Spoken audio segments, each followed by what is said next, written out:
কিনা আইনাতে দলের নেতার উপরে কি আনবে, দলের নেতারে খুশি করতে চাইয়ে যে ইসলামের বিরোধিতা করবে, ওই হারামজাদাকে আমরা বাতিল ঘোষণা করলাম। কথা ঠিক কিনা বলেন?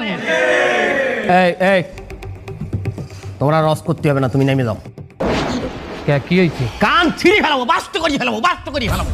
ওয়াজ করতে আইছে রাজনৈতিক বক্তব্য, কান একদম ছিঁড়ে ফেলাবো। বেয়াদব কোথাকার, বাস্ত করে ফেলাবো বলো, বাস্ত করে ফেলাবো, কান ছিঁড়ে ফেলাবো। আপনি কিন্তু একজন আলেমকে অপদস্থ করতে আছেন।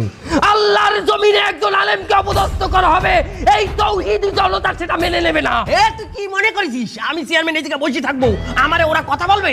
ওরা সব মহিলা মানুষ, সবগুলো রেশন কার্ড আমি বাতিল করে দেবো না। এই হুজুর, হুজুর আপনি বসেন, আপনি কোথায় যাবেন না? এই আপনি কি মনে করেছেন এই জায়গায় সব কি মহিলা মানুষ বসে আছে নাকি?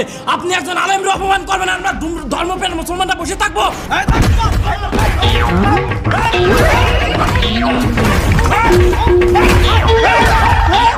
কান বাষ্ট করি ফেলাবো বলো।